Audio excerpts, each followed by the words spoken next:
En mayo de 2008, un estacionamiento de Sinaloa, Culiacán, se transformó en el epicentro de la violencia narco de todo México. Allí, entre cientos de casquillos, reposaba el cuerpo destrozado de Edgar Guzmán, hijo del Chapo y presunto heredero al trono criminal. No fue un asesinato más. Se trató de uno de los episodios más sangrientos en la guerra entre los hombres del cártel de Sinaloa y la organización Beltrán Leiva. Detrás de la muerte de Edgar hay elementos increíbles que van desde la pena absoluta de un padre que perdió a su hijo a posibles errores internos que culminaron en una tragedia. Hoy queremos contarte todos los detalles sobre este capítulo fundamental en la historia del crimen mexicano. ¿Usted se dedica a las drogas? ¿A qué se dedica? Yo soy agricultor. ¿Oficial? Maíz, ¿Y para qué quiere las armas? Oiga, usted tiene mucho dinero, ¿por qué? Si nos guiamos por las palabras del Chapo Guzmán, deberíamos suponer que su producción de maíz y frijol es la más codiciada del planeta, con réditos millonarios y sociedades en todo el mundo. Al mismo tiempo, la carrera de este supuesto agricultor está repleta de historias brutales. Hoy vamos a conocer uno de los golpes más duros que recibió este capo, porque hasta los criminales más despiadados sienten un dolor indescriptible con la pérdida de un hijo. El 30 de mayo de 1986 nació en Sinaloa, México, Edgar Guzmán López, tercer hijo de Joaquín El Chapo Guzmán, uno de los principales referentes del narcotráfico mundial. Desde pequeño, Edgar estuvo rodeado de lujos y peligros. Su infancia transcurrió entre grandes estancias y hombres armados con fusiles de asalto, por lo que pronto naturalizó cuál era el negocio familiar. En un rancho ubicado en la ciudad de Jesús María, Aguascalientes, es en donde recibió entrenamiento de parte de los mejores sicarios del Chapo. Con el tiempo, el muchacho creció hasta transformarse en un joven audaz y muy inteligente, que tenía relación con todos los empleados de su padre. Es por esa cualidad innata para el liderazgo y por su gran conocimiento de las operaciones que todos los integrantes del cártel de Sinaloa esperaban que fuese el sucesor en el trono. Un detalle especial sobre el carácter de Edgar era su afán por recibir educación superior, preparándose formalmente para dirigir el negocio ilegal de su padre como si se tratara de una empresa común y corriente. Esto inauguró una nueva era en el mundo criminal, una generación de hijos de narcotraficantes que ponían énfasis en su preparación académica antes de ingresar formalmente al imperio criminal de sus progenitores. Si bien era el hijo de uno de los hombres más temidos del continente, Edgar era un muchacho amable que tenía buena relación con todos los estratos de la organización. Desde los empleados de bajo nivel a los socios más cercanos al Chapo, como Ismael El Mayo Zambada, otro de los grandes líderes sinaloenses. De acuerdo con testimonios de policías y criminales, Edgar tomaba parte en las operaciones del cártel desde joven. Conocía a la perfección las rutas de transporte y otros detalles fundamentales para el funcionamiento del negocio.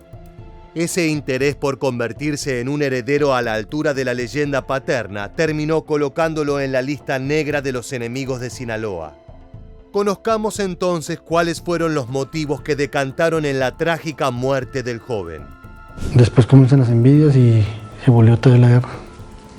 Pero con el Chapo. ¿Las envidias entre quién? Entre Arturo y el Chapo.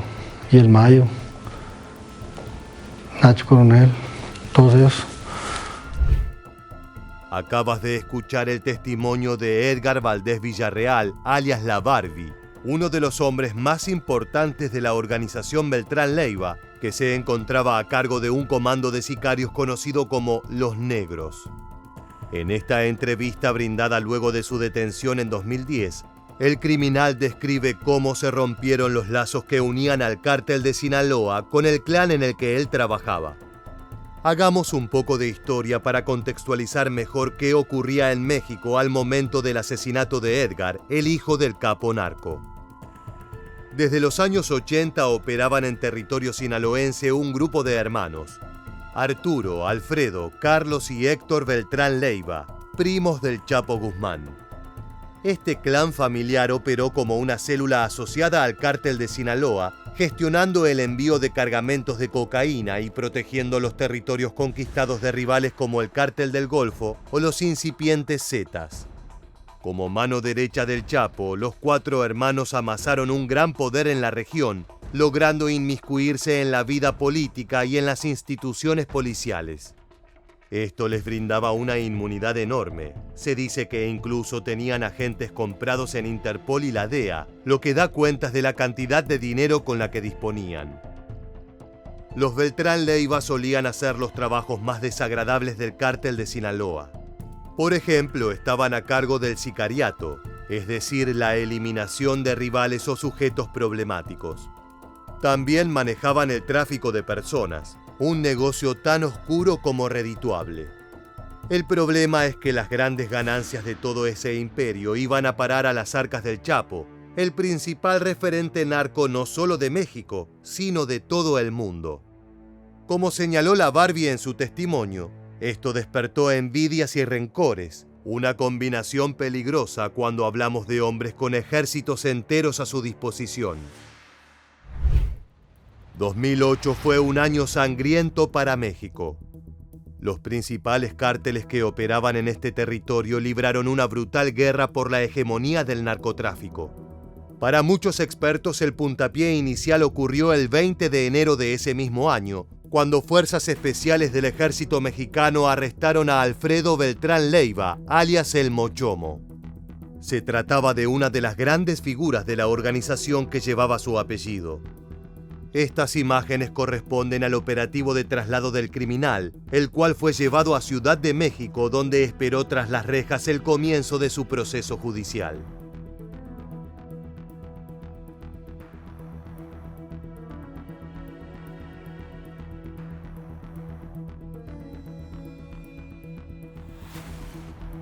Los hermanos del Mochomo sospecharon de inmediato de su antiguo socio, el Chapo Guzmán, y en el mundo criminal las traiciones se pagan con sangre. Es en este clima de hostilidades y guerra abierta que el heredero al cártel de Sinaloa sintió toda la furia de los enemigos de su padre. Era el 8 de mayo de 2008. Faltaba poco para el Día de las Madres, y todos los mexicanos, incluso los narcotraficantes, le dan importancia a esa jornada de celebración. Edgar Guzmán estaba preparando una sorpresa para su progenitora, por lo que acudió a un centro comercial en Culiacán, Sinaloa, donde recogió algunas compras destinadas a la fiesta. Lo acompañaba su primo, César Ariel Loera, y su amigo de la infancia, Arturo Mesa Casares. Fue el último viaje que realizaron con vida. Una vez realizadas las compras, el grupo bajó al estacionamiento, pero en el instante en que pusieron un pie en esa zona del centro comercial, un estruendo los dejó prácticamente sordos. A pocos metros sobre sus cabezas, un cartel estalló en 1000 pedazos, producto del impacto de un proyectil lanzagranadas tipo RPG-7. Era una imagen salida de una película de guerra, pero no se trataba de una escena bélica, sino de un fusilamiento mafioso a cargo de los Beltrán Leiva. Más de 40 hombres fuertemente armados, empuñando fusiles de asalto AK-47 y pistolas 9 milímetros, se dieron a la cacería del joven Edgar y sus acompañantes. Los jóvenes intentaron correr hacia sus camionetas, pero su escape fue en vano. Los agresores desataron una furia brutal, descargando decenas de proyectiles en los cuerpos de sus objetivos. El ataque fue a quemarropa y, de acuerdo con fuentes policiales, se dispararon más de 500 rondas. Era imposible sobrevivir a esa ráfaga mortal. Mientras los sicarios huían a toda velocidad, en el suelo de un estacionamiento de Sinaloa daba sus últimos estertores el heredero del Chapo. Así murió Edgar a la corta edad de 22 años. Sigan de frente, temores, porque ellos iban y corridos y canciones.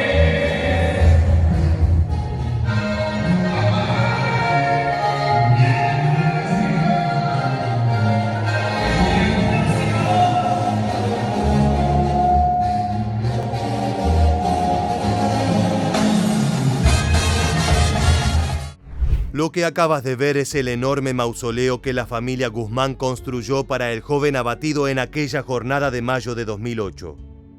Cuenta la leyenda que en su indescriptible dolor y rabia, el Chapo compró todas las flores disponibles en Sinaloa para decorar la tumba de su hijo. Se dice que cada uno de los puestos florales de la ciudad agotaron su capacidad. Toda su mercancía fue adquirida por Joaquín Guzmán como homenaje a su primogénito y al Día de las Madres. Un corrido del artista Lupillo Rivera describe esas penosas circunstancias. 50.000 rosas rojas se vendieron en Culiacán llegando el 10 de mayo listos para celebrar, pero unos días antes se nos fue Edgar Guzmán. El monotonal de rosas a ninguna madre enviaron, todas fueron para un hombre que siempre respetaron. El método empleado para asesinar al heredero de Sinaloa dejaba en claro que se trataba de un ajuste de cuentas narco, y todo apuntaba a los Beltrán Leiva. Lo que siguió fue una guerra sangrienta en las calles mexicanas. Las hostilidades llevaron al clan de hermanos a asociarse con sus antiguos enemigos, los Zetas, con el objetivo de eliminar al Chapo. Pese a sus esfuerzos, nunca lo lograron. El aumento en la violencia en el estado de Culiacán provocó una intensificación en los operativos militares en la zona. Fue cuestión de tiempo para que los integrantes del cártel fraternal cayeran uno a uno en prisión. Actualmente Alfredo, Carlos y Héctor se encuentran tras las rejas, mientras que Arturo falleció en una balacera con la Marina Mexicana en diciembre de 2009. Las imágenes que veremos a continuación fueron capturadas en el departamento del capo eliminado, minutos después de ese brutal combate.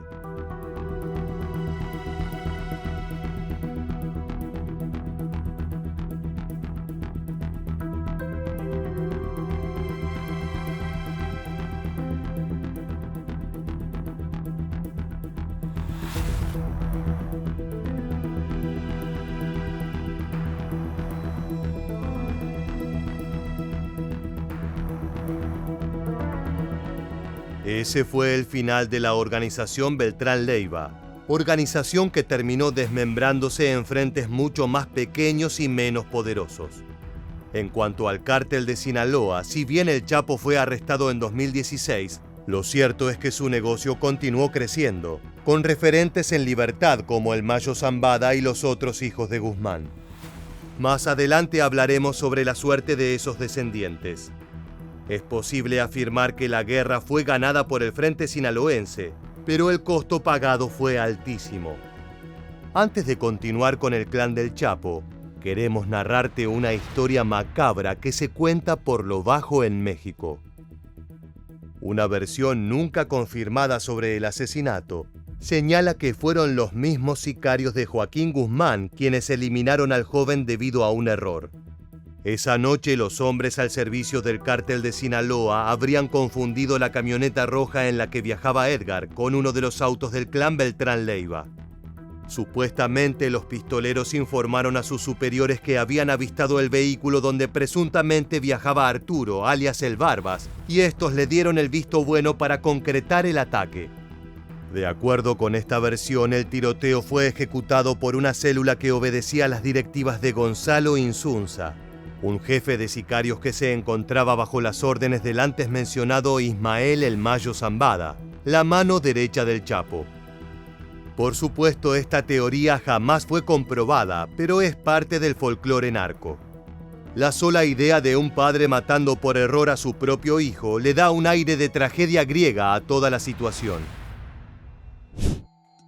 Ya que hablamos de relaciones parentales, es un buen momento para conocer a algunos de los hermanos de Edgar Guzmán. Todos ellos siguen con vida, pero su relación con el mundo del crimen les deparó vivencias poco felices. Más allá del poder y los millones de dólares, esa es la desgraciada herencia que recibieron de su padre. Uno de los herederos más famosos del cártel de Sinaloa es Ovidio Guzmán, nacido en 1990 en Culiacán. Desde joven este muchacho apodado El Ratón ha estado relacionado a los negocios ilícitos de su familia. Aún así, cabe advertir que, contrario a lo que reportaron muchos medios de comunicación, su rol dentro del cártel no es de los más importantes. Una de las células fundamentales del Frente Sinaloense se conoce como Los Chapitos, integrada principalmente por hijos de Joaquín Guzmán. Si bien Ovidio formaba parte de esa organización, los verdaderos líderes son Iván Archibaldo y Jesús Alfredo, de los cuales hablaremos más adelante. Ovidio Guzmán se hizo conocido el 17 de octubre de 2019, cuando un operativo de la Marina de México lo apresó en su Culiacán natal. A continuación veremos un video grabado por la cámara corporal de un uniformado que participó de ese operativo tan importante. Venga, tranquilo, salga aquí, venga. Tranquilo, tranquilo. Pase, por favor, pase, por favor. Salgan los tres, tranquilo. Aquí, señor. Tranquilo. Listo. ¿Están aquí tus manos? ¿Traes armas? Tranquilo. No, él no tiene nada que ver, oiga. La aparente tranquilidad de Ovidio tenía un motivo muy concreto. En simultáneo a su detención, se estaba organizando un ataque masivo de parte de los sicarios de Sinaloa a distintas instalaciones de las fuerzas de seguridad. Esa jornada de octubre de 2019 pasó a la historia como el Culiacanazo. Cientos de criminales tomaron las calles de la ciudad atacando a cuanta comisaría, patrulla o destacamento militar encontraran en su camino. Se reportaron bloqueos de avenidas, incendios y el secuestro de familiares de marinos. Las agresiones fueron tan salvajes que el gobierno mexicano tuvo que dar el brazo a torcer. Ovidio Guzmán recuperó la libertad al cabo de unas horas, dando cierre a una de las mayores humillaciones que recibió la nación azteca de parte de un grupo criminal. Aún así, su carrera tenía fecha de expiración. El 23 de enero de 2023 fue recapturado en la localidad de Jesús María, y pese a los intentos de forzar su liberación, esta vez fue la justicia la cual emergió vencedora.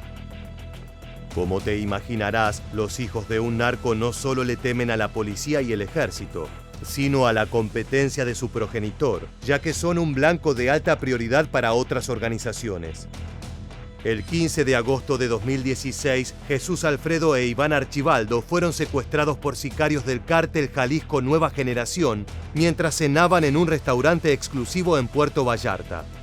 Gracias a las cámaras de seguridad del lugar, podemos ver el momento exacto en que hombres armados ingresan al establecimiento para escoltar a los herederos narcos fuera del lugar.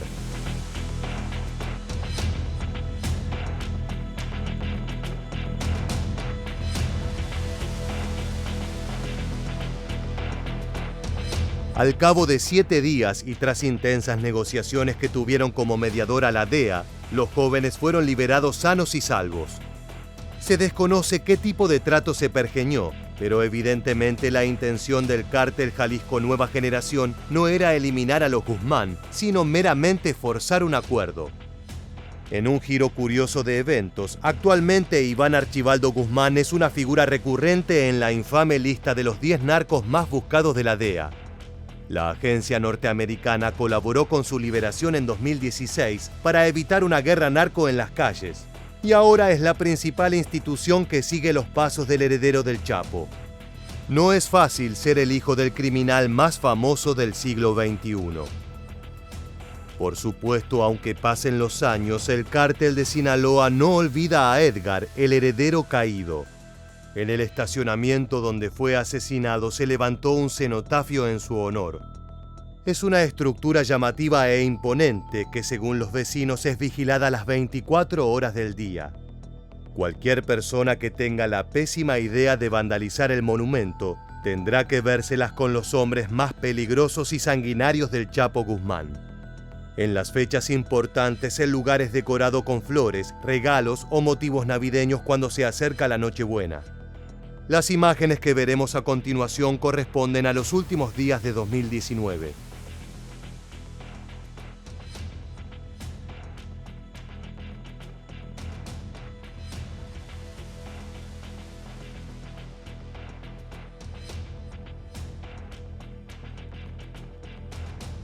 Flores, regalos y cintas verdes y rojas.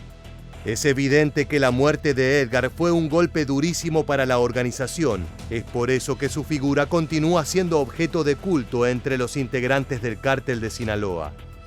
Cada año el gigantesco mausoleo dedicado al joven caído es epicentro de celebración. Nunca faltan la música y los fuegos artificiales para celebrar la corta vida de uno de los integrantes más queridos del clan Guzmán.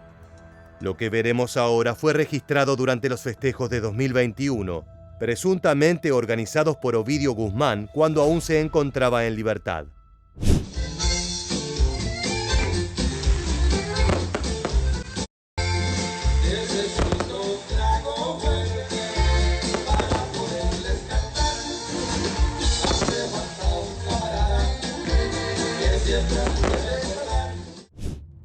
El destino del joven Guzmán es un ejemplo claro de que la vida criminal ofrece lujos, pero también demanda costos muy altos.